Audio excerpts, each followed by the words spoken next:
नमस्कार दोस्तों, स्वागत है आप सभी का तंवर राजपूत वेल्थ में। तो यहाँ पर हम आज का चार्ट एनालिसिस करेंगे। चार्ट में पूरी तरह से समझने की कोशिश करेंगे कि कैसे ट्रेड किया जा सकता था, कैसे प्रॉफिट किया जा सकता था। देखिए, चार्ट पर अगर आप पहले से देखो, यहाँ पर एनालिसिस करोगे तो उसके बाद में आपको ये चीज़ें समझ में आने लगेगी लाइव मार्केट में। तो इसीलिए हम लोग ये चार्ट को रीड करने की कोशिश करते हैं, समझने की कोशिश करते हैं। तो चलिए शुरू करते हैं। पहले तो हम लोग अपना जो स्ट्रेटजी है उस चीज़ को थोड़ा सा समझ लेंगे, क्योंकि आपको मैंने पहले ही एक स्ट्रेटजी बताया है कि जो लास्ट, अब मैंने पिछली बार वीडियो को डाला नहीं था कि प्रेडिक्शन वाला क्यों नहीं डाला था, क्योंकि मेरे को लग रहा था कि आप लोग थोड़ा सा समझे कि आप लोगों को प्रेडिक्ट करना आ रहा है कि नहीं आ रहा है। तो यहाँ से वही मैंने बताया है कि यहाँ से 3 लाइन ऐसे लगानी ही आपको। पिछले जो क्लोजिंग वाली कैंडल है, पिछले मतलब जो अभी लास्ट फ्राइडे को क्लोज हुआ है मार्केट, तो उस पर लगानी है 3 लाइन स्ट्रेटजी। ठीक है, यहाँ पर लगा ली, यहाँ पर लगा ली और यहाँ पर लगा ली। तीनों जगह लाइनें लगा ली। एक तो टॉप पर एक लगाई, एक मिडल में और एक बॉटम में। अब इसके हिसाब से अगर हम देखें मार्केट में, अगर हम 5 मिनट में चार्ट पर चलते हैं और इसके हिसाब से मैं आपको बताऊं, तो पहले तो मैं आपको क्या बोलता हूं कि अगर मार्केट यहाँ पर कहीं खुला तो हम सेल का प्लान करेंगे, यहाँ मिडल में कहीं खुला तो हम बाई का प्लान करेंगे, और बॉटम में खुला, सॉरी यहाँ मिडल और में खुला तो बाय और सेल दोनों का ही प्लान कर सकते हैं, और बॉटम में खुला तो हम बाय का प्लान करते हैं। ये मैं आपको पहले ही बता चुका हूँ। तो चलिए हम लोग देखते हैं क्या ऐसा हुआ है आज के मार्केट में। तो 5 मिनट के चार्ट पर हम आ चुके हैं यहाँ पर।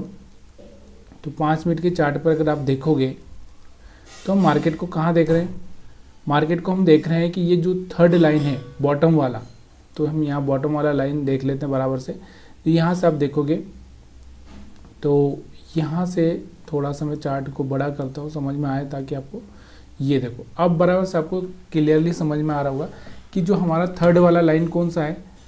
थोड़ा सा ये ऊपर का लाइन नहीं दिख रहा है, तो इसको थोड़ा सा अब आपको दिख रहा होगा ऊपर का लाइन। तो हमारा जो मार्केट खुला है वो कहाँ पर खुला है, यहाँ पर कहीं पर ओपनिंग दिया है इसने, यहाँ पर मतलब जो हमारा तीसरा बॉटम वाला लाइन है उसके नीचे। और जैसा कि मैं आपको बताता हूँ कि देखो, पिछले वाला जो कैंडल है, पिछले वाला कैंडल का आपको देखना है कि मार्केट में पिछले वाला जो डे का क्लोजिंग कैंडल है कि मार्केट यहाँ पर खुल रहा है तो मार्केट इस तरह से जा सकता है। मैंने आपको पहले भी कैंडल एनालिसिस के वीडियो में बताया है। तो वैसे ही आज का जो चार्ट है वैसे ही हुआ है, और वैसे ही अगर आप देखोगे तो इस चार्ट को अगर आप पूरा डेली टाइम फ्रेम में लगाओगे तो यहाँ से आपको दिख रहा होगा कि डेली टाइम फ्रेम में देखो, यहाँ से आपको दिख रहा होगा कि यहाँ से जैसा मैंने आपको बताया कि अगर हमारा पिछले वाला कैंडल ऐसा कोई कैंडल है, मान लो ग्रीन है, रेड है, वो छोड़ दो, तो अब इसके बॉटम से मार्केट खुलता है, यहाँ से यहाँ पर ओपन होता है, तो ये ऐसे चांसेस होते हैं इस तरह से कैंडल बनाने के। ठीक है, अब ये कैंडल अगर यहाँ से ओपनिंग होती तो ऊपर जाएगा तो पॉजिटिव कैंडल बनेगी। यहाँ पर आपको दिख रहा होगा सेम ये वाला हमारा पिछला कैंडल है, और यहाँ से मार्केट खुलता है और मार्केट में सीधे ऐसे एक कैंडल बन जाती है, ग्रीन कैंडल। ठीक है, तो ये चीज़ तो आपको समझ में आ ही चुकी होगी। उसके बाद भी अगर हम लोग इसको देखें 3 लाइन स्ट्रेटजी से 5 मिनट के चार्ट पर, तो यहाँ से आपको वही चीज़ें यहाँ पर आपको दिख रही होगी कि देखो 3 लाइन के हिसाब से मार्केट कहाँ गया, यहाँ से ओपन हुआ, पहले बायर्स को अट्रैक्ट किया, फिर उनका एसएल हिट किया, और फिर मार्केट यहाँ से कंटिन्यू धीरे धीरे चलता गया।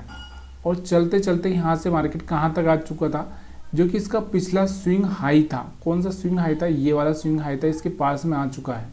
क्योंकि स्विंग हाई क्यों है, क्योंकि यहाँ से ही मार्केट रिटर्न हुआ था, तो यहाँ पर आ चुका है, लेकिन इसका हाई ब्रेक नहीं किया। एक मेन चीज़ यहाँ पर यही हुई कि यहाँ से हाई ब्रेक नहीं किया।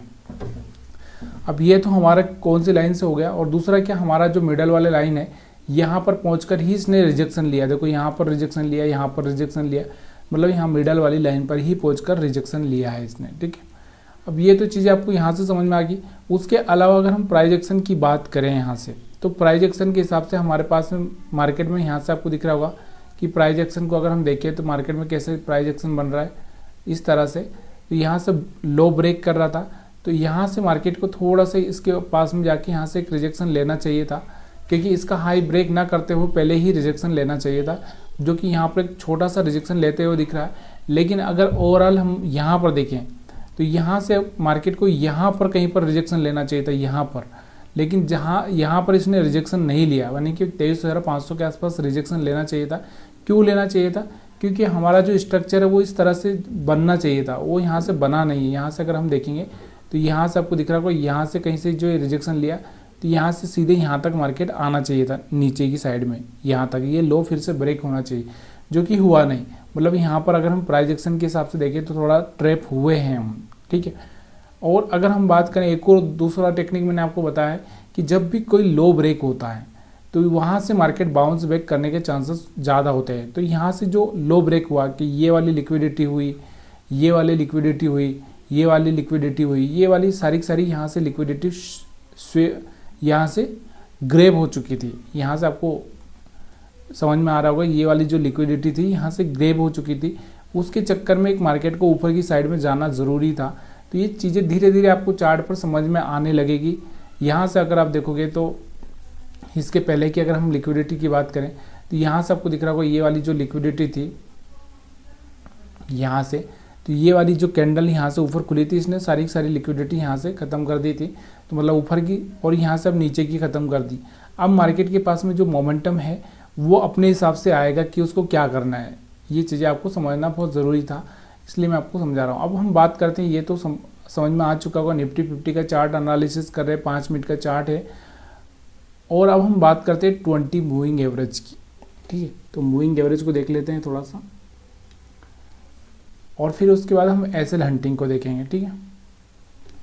तो ये 2-3 स्ट्रेटजी मैं आपको बहुत तरीके अच्छे से समझाने की कोशिश करता हूँ, और वो अगर आपको समझ में आ जाती है तो ये अच्छी बात होगी। यहाँ से मैंने 20 मूविंग एवरेज लगा लिया है, बहुत सिंपल है। इसमें मैंने आपको एक ही कहानी बताई है हमेशा। कौन सी कहानी बताई है कि जब भी यहाँ से इसके पास से जाके रिजेक्शन लेता है तो आप सेल कर सकते हैं, फिर रिजेक्शन लिया फिर सेल कर सकते हैं। तो यहाँ से आपको दिख रहा था एक रिजेक्शन, यहाँ पर भी आपको दिख रहा था, लेकिन यहाँ से रिजेक्शन हुआ नहीं, मतलब यहाँ पर आपका एक एसएल हिट हो जाता। उसके बाद इसके ऊपर जा चुका है, तो जब भी ऊपर जा चुका है तो फिर सपोर्ट पे आएगा, तो आपको क्या करना है, बाई पे फोकस करना है। यहाँ पर आप कहीं ना कहीं यहाँ पर थोड़ा सा बाइंग कर सकते थे, या फिर आप दूर भी रह सकते थे, कोई ज़रूरत नहीं है। अगर आपको समझ में नहीं आ रहा मार्केट में तो कोई ज़रूरत नहीं कि वहाँ पर आप बने रहो। यहाँ से आपको दिख रहा था कि देखो यहाँ से एक रेड बनी, फिर यहाँ पर 2 ग्रीन रेड का ही कॉम्बिनेशन चला है, मतलब यहाँ पर सेलर और बायर दोनों आए हैं, लेकिन बायर यहाँ पर स्ट्रॉन्ग थे, इसलिए मार्केट थोड़ा ऊपर जाता हुआ आपको दिख रहा है, ठीक है। यहाँ से एक ब्रेकडाउन दिया था 20 मूविंग एवरेज ने, लेकिन यहाँ से वापस से मार्केट ऊपर गया, फिर यहाँ पर वापस से दिया, लेकिन कोई खास मोमेंटम यहाँ पर आपको देखने को नहीं मिला है। तो मतलब मार्केट एक साइड में ही गई है, लेकिन फिर भी हम यहाँ पर ट्रेड नहीं कर पाए। अब यहाँ से एक चीज़ और देखें, यहाँ से आपको दिख रहा होगा एक ये ट्रेंड लाइन यहाँ से ब्रेक होती हुई दिख रही है। अगर मार्केट कल यहाँ से नीचे नहीं आता है तो फिर मार्केट में एक ऊपर की साइड में मोमेंटम देखने को मिल सकता है, ठीक है। ये चीज़ें आपको समझ में आ चुकी होगी निफ्टी 50 पे। अब हम बैंक निफ्टी का भी चार्ट देख लेते हैं, बैंक निफ्टी के चार्ट को भी एनालिसिस कर लेते हैं। तो यहाँ से सबसे पहले तो वही करेंगे हम लोग, थोड़ा सा डेली टाइम फ्रेम में देख लेते हैं। डेली टाइम फ्रेम में मैं आपको क्या बताता हूँ, वही जो चीज़ें मैं आपको बता चुका हूँ कि भाई यहाँ पर आपको क्या करना है, 3 लाइन वाली चीज़ें कर लेनी है। यहाँ से टॉप, यहाँ से मिडल और यहाँ से बॉटम। तो यही बॉटम पे खुला है, बॉटम पर खुला है तो वापस से वही कहानी जो मैं आपको बता चुका हूँ कि यहाँ से कोई कैंडल है इस तरह, फिर यहाँ से कोई कैंडल बनी तो इस तरह से बनी, तो वही कैंडल यहाँ पर बनती हुई आपको दिख रही होगी। तो यहाँ से तो आपको वही जो मैं आपको 3 लाइन वाली स्ट्रेटजी बता चुका हूँ उसके हिसाब से ही है। और उसके बाद में अगर हम 5 मिनट के चार्ट पर अगर चलते हैं, तो 5 मिनट के चार्ट पर अगर हम चलें तो 5 मिनट के चार्ट पर अगर आप देखना चाहें तो यहाँ से आपको क्या देखने को मिल रहा है, वही जो मैं आपको निफ्टी पे बता चुका हूँ कि यहाँ से देखो नीचे वाला पूरा का पूरा ख़त्म हो चुका है।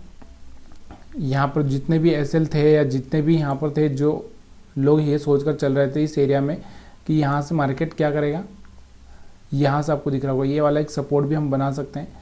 तो इस सपोर्ट पर मार्केट आकर सपोर्ट ले रहा था, सपोर्ट लेकर ही मार्केट ऊपर गया है। दूसरा हम लोग एक जो लो ब्रेक हो जाता है तो वहाँ पर हमेशा एक चीज़ याद रखो, कभी कभी क्या होता है जब लो ब्रेक हो जाता है तो मार्केट वहाँ से गिरता नहीं है, मार्केट वहाँ से रिटर्न हो जाता है। तो यहाँ से वही दिख रहा होगा आपको, लो ब्रेक होने के बाद में यहाँ से मार्केट रिटर्न होता हुआ दिख रहा है, क्योंकि मार्केट के पास में जब यहाँ पर कोई एसएल नहीं थे, फिर मार्केट के पास में यहाँ पर एसएल मिलेंगे, यहाँ पर मिलेंगे, क्योंकि मार्केट के नीचे की साइड में बहुत नीचे चला जाता मार्केट।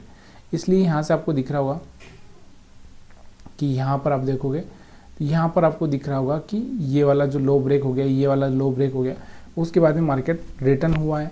तो यहाँ से वही स्ट्रेटजी बनती है हमारी, यहाँ पर एक रिजेक्शन मिला तो हम सेल कर सकते थे, उसके बाद में यहाँ पर आपको दिख रहा था एक रिजेक्शन मिल रहा था, लेकिन यहाँ से रिजेक्शन हुआ नहीं। तो यहाँ पर कहीं ना कहीं हमारा एक एसएल हिट होता, ऊपर 20 मूविंग एवरेज के ऊपर आ चुका है। हम पहली बार में बिलीव नहीं कर सकते, दूसरी बार में अगर आप यहाँ पर कहीं पे इस जगह पे थोड़ा बहुत ट्रेड बना सकते हो। बाकी यहाँ से मार्केट फिर थोड़ा साइडवेज हो चुका है, ठीक है। उसके बाद में अगर हम बात करें यहाँ पर थोड़ा सा एसएल हंटिंग की, तो एसएल हंटिंग की अगर हम बात करें तो हमारे पास में जो एसएल थे, जो यहाँ पर कुछ बायर्स आए थे, ये वाले बायर्स थे, तो ये वाले हिट हो चुके थे, और ये वाले जो सेलर थे पहले ही हिट हो चुके थे। थोड़े बहुत यहाँ पर जो एसएल सेलर बचे होंगे उनको हिट करने के लिए मार्केट यहाँ तक पहुँचा है, लेकिन ये वाले जो बायर्स बैठे थे ना हमारे पास में, ये वाले, इसलिए मार्केट ने इनको हिट करने के बाद में ही इनको हिट किया है। ये वाले तो पहले ही हिट हो चुके थे। तो ये चीज़ें मार्केट में कभी कभी समझनी पड़ती है और समझ के ही ट्रेड लेना पड़ता है। अब आप 1 मिनट के चार्ट पर समझने की कोशिश कर रहे हैं कि 5 मिनट के चार्ट पर ये आपको खुद से तय करना होता है।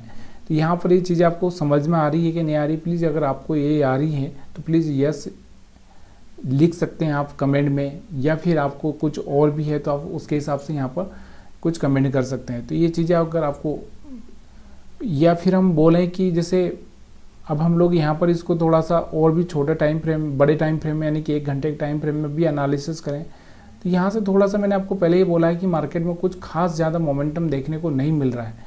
क्यों नहीं मिल रहा है? क्योंकि अब कोई इवेंट नहीं बचा है। जो इवेंट था उसने इतना बड़ा मोमेंटम करवा दिया है कि लोग अब थोड़े से शांत बैठे हुए हैं, और वो शांत, अब यहाँ से आपको एक ही चीज़ दिख रही है, मैंने आपको पहले ही बोला है कि 52,000 को ब्रेक करने के बाद में एक मार्केट में एक मोमेंटम डाउन का आ सकता है, लेकिन तब तक अभी हम लोग थोड़ा से यहाँ पर थोड़े से बच के रहेंगे। ये मैं आपको पहले ही बता चुका हूँ। वीडियो अच्छा लगा हो तो वीडियो को लाइक शेयर कमेंट करना मत भूलिएगा। आप सभी का वीडियो देखने के लिए बहुत बहुत धन्यवाद।